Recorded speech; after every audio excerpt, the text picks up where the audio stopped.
Sobat Urban, kali ini gue masih bersama Dokter Tanaya mau ngebahas tentang penyakit-penyakit yang biasa pendaki alami ketika mendaki gunung.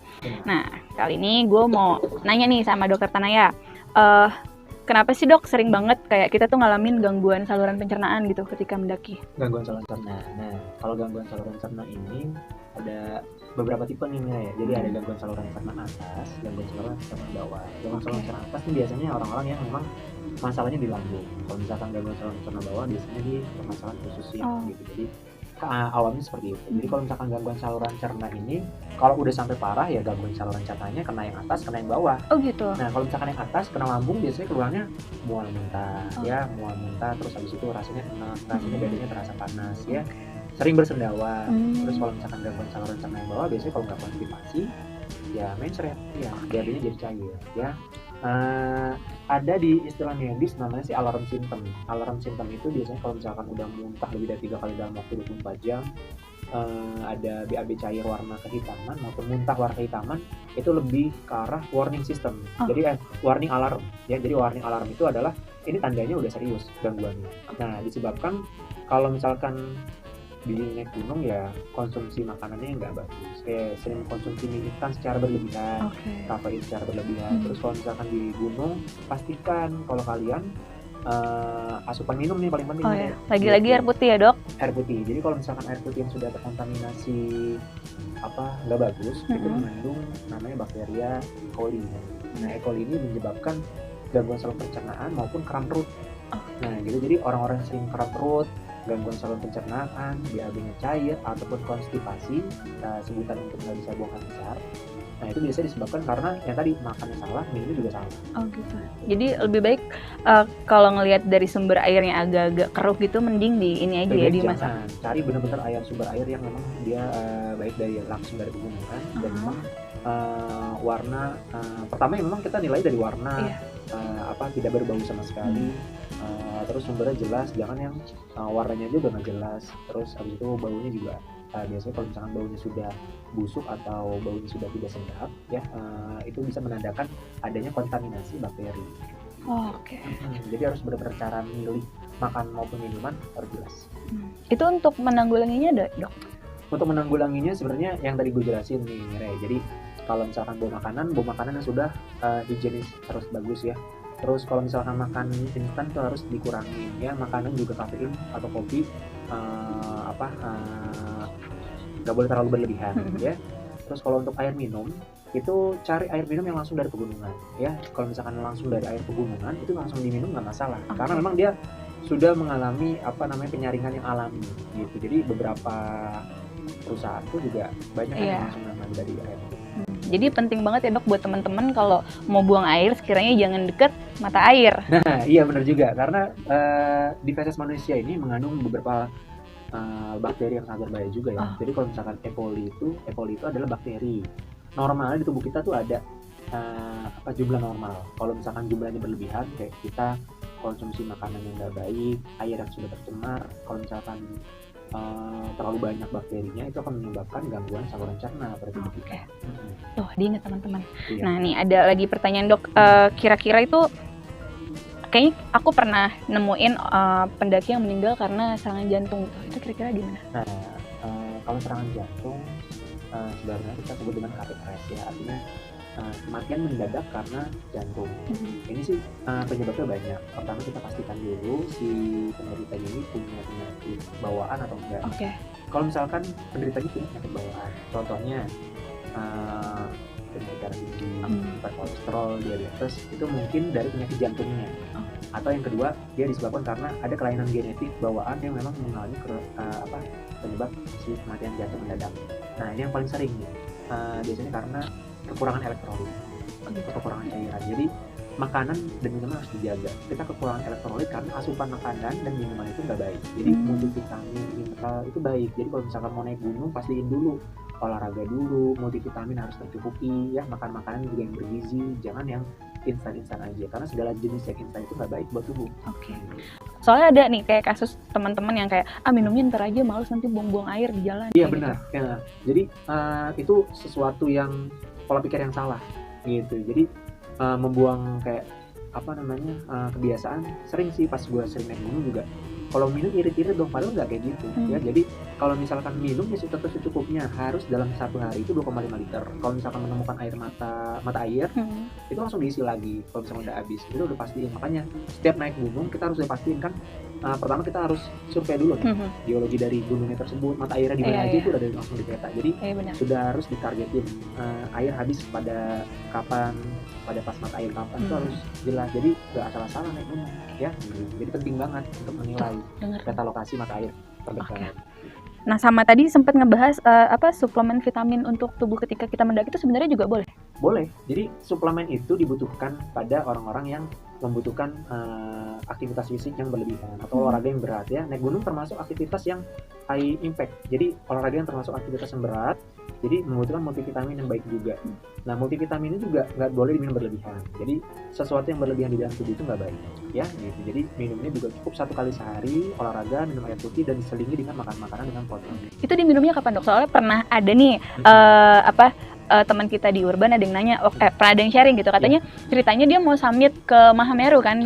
Itu kan kalau mau summit Mahameru maksudnya jalurnya yang benar-benar menguras energi banget kan, karena dia pasir yang kayak gitu-gitu. Nah, ketika dia minum malam malah nggak bisa tidur tuh, Dok. Ada beberapa orang yang sensitif terhadap beberapa multivitamin ya. Jadi multivitamin itu boleh diminum. Dia tidak ada, sebenarnya dosisnya cuma 1 kali sehari, tidak ada aturan pakai mau pagi, sore, malam, tapi disesuaikan sama orang, karena orang itu memiliki sensitivitas yang berbeda-beda. Apalagi yang misalkan sensitivitasnya terhadap lambung ya. Misalkan vitamin C dosis tinggi itu akan menyebabkan peningkatan asam lambung ya. Jadi saat minum vitamin C atau misalkan multivitamin yang lain, kalau orang yang punya asam lambung setelah makan pertama. Kalau misalnya mau summit ya pas mau summit aja gitu. Jadi mau pas summit setelah makan dulu, cukupi kalori dulu, cukupi air putih dulu, baru summit. Pastikan tubuhnya itu dia siap. Kalau misalkan kan summit kan juga aktivitas paling berat kan. Jadi apalagi pas biasanya malam-malam gitu ya. Jadi sebelum summit itu harus benar-benar tidur dulu, istirahat, banyak makan dulu sebelum summit, baru minum vitaminnya. Jadi diminumnya jangan sebelum tidur, teman-teman, tapi ketika mau mulai demikian ya. Nah, ini ada lagi nih pertanyaan, katanya penderita MAH atau asam lambung itu bahaya nggak sih, Dok, buat pendakian? Sebenarnya untuk asam lambung itu memang yang dari gue jelasin sih alarm simptom. Kita menilai alarm simptom itu sebenarnya banyak, tapi yang gue jadi perhatian tuh kalau misalkan ada BAB cair warna kehitaman, muntah warna kehitaman, dan disertai dengan mual muntah yang hebat atau menyebabkan dehidrasi, yaitu sudah termasuk kondisi yang parah. Jadi jangan pernah menyepelekan asam lambung ya. Gitu. Apalagi kalau misalkan orang-orang yang mau naik gunung yang kita sebut dengan exercise yang high impact, itu benar-benar asam lambungnya harus dibenerin dulu gitu. Jadi sebelum mau naik gunung itu harus benar-benar dijaga pola makannya ya. Pola stres sangat berpengaruh banget ya. Apalagi mau naik gunung putus ya. Makasih loh. Langsung naik karena benar-benar stres itu akan meningkatkan hormon-hormon stres juga, namanya katepolamin. Itu akan menyebabkan peningkatan asam lambung, dan memang hormon stres ini pemicu beberapa organ tuh kerusakan pada organ. Oke, nah itu cara mengatasinya ketika kita lagi pendakian itu gimana? Kalau misalkan untuk orang-orang yang MAH nih, kalau misalkan orang yang MAH itu memang pertama bekalnya, kalau misalkan bawa makan makanannya yang instan kurangin ya. Yang kedua, kalau misalkan istirahat jangan minum kafein, kopi ya. Jadi sarannya tetap minum air putih secukupnya 2,5 liter, karena memang kalau misalkan cukup makanan, minuman, dan cukup protein itu akan menurunkan pola makan, dan si pola asam lambung juga akan terasa ya. Terus yang ketiga, pola tidur. Istirahat cukup dulu sebelum naik gunung. Soalnya tubuh itu membutuhkan 8 jam dalam waktu 24 jam untuk istirahat. Jadi sepertiganya untuk istirahat. Jadi kalau misalkan orang yang nggak punya asam lambung ya bagus-bagus aja. Tapi orang yang punya asam lambung, misalkan dia cuma tidurnya 6 atau 4 jam, asam lambungnya langsung naik drastis. Apalagi kecapean, yang tadi aktivitas stres berlebihan, nggak pernah olahraga, tiba-tiba naik gunung. Benar. Langsung asam lambungnya naik. Jadi latihan dulu, dipersiapkan secara matang untuk naik gunung. Dengerin ya teman-teman semuanya. Kalau pertanyaan dari teman-teman ada yang mau ditanyain lagi, boleh mention lagi ke kita. Kira-kira ada kiat-kiat tersendiri nggak sih, Dok? Kalau kiat-kiat, apalagi maksudnya ini kita udah masuk ke new normal nih, gitu. Maksudnya biar kita juga tetap pastinya membantu pemerintah biar penyebaran COVID tuh nggak menyebar ya, hal yang kayak gitu. Ditambah lagi kan pendakian udah mulai dibuka nih, Dok. Itu untuk ini sendiri gimana protokolnya menurut dokter? Ya sebenarnya beda-beda dikit. Normal ini kan di era pandemi ini kan semuanya kan sesuatu yang normal yang baru. Jadi kalau misalkan naik gunung, persiapan dengan matang pertama ya. Yang kedua, pastikan fisik sehat, sudah memenuhi kriteria tahu tata cara naik gunung seperti apa ya. Terus mengikuti aturan pemerintah lah. Kalau misalkan memang naik gunung itu harus dibatasin, kita tetap ngikutin. Karena memang semua sekarang udah ada protokol kesehatannya ya. Mau dimanapun kita harus tetap ada aturannya. Di alam bebas pun punya aturan loh sebenarnya. Ya, kita hidup di alam bebas pun punya aturan. Jadi tetap harus ngikutin aturan. Kalau misalkan dari saran medis adalah tetap membawa alat-alat perlengkap untuk kesehatan. Ada survival kitnya juga lengkap. Terus kalau misalkan memang mau cek, nanti disarankan memang baiknya kan sekarang kan pemerintah juga mengeluarkan SKN mau mau dikurangi dan mau ditunda dulu ya. Jadi bagusnya sih memang pastikan pasien sudah terinfeksi oleh COVID-19 karena memang yang dikhawatirkan kalau misalkan dalam satu grup itu membuat kluster baru ya. Takutnya ada satu pasien yang positif, artinya kita bareng-bareng berangkat, pulangnya semuanya positif. Itu yang kita khawatirkan. Jadi tetap harus benar-benar dipastikan kesehatan benar-benar fit dan menjaga semuanya sistem imun agar tetap optimal. Jadi jangan mentang-mentang sekarang gunung udah banyak yang dibuka nih teman-teman, jadinya ayo naik gunung gitu, tapi tetap harus diingat lagi protokolnya. Kalau emang penuh itu kalau bisa diintar-intarin dulu gitu ya dok ya. Iya benar. Nggak apa-apa tuh gunung jangan kemana-mana kan. Benar, kita akan kemana-mana. Oke, benar. Nah ini ada lagi dok pertanyaan dari Sobat Urban, kalau kena flu gitu di gunung. Biasanya gini dulu, kalau sudah dipastikan si pendaki ini bebas COVID ya, kalian bebas COVID kan juga di aturan di negara kita juga berbeda-beda ya, gitu. Takutnya kita nyinggung kemana-mana. Gitu. Kalau misalkan sudah dipastikan bebas COVID, misalkan orang yang mau naik gunung itu lagi flu, saya sarankan kalau sistem imunnya berarti nggak optimal dong. Sistem imunnya lagi nggak optimal. Saya sarankan memang menunda dulu nih, menunda dulu. Jadi kalau misalkan dikhawatirkan dia akan menjadi beban pada teman-teman yang lain. Iya sih. Gitu. Tapi kalau misalkan udah di atas gunung, biasanya flu-nya disebabkan karena suhu yang ekstrim di gunung. Ya biasanya ya tetap istirahat dulu, jangan dipaksain.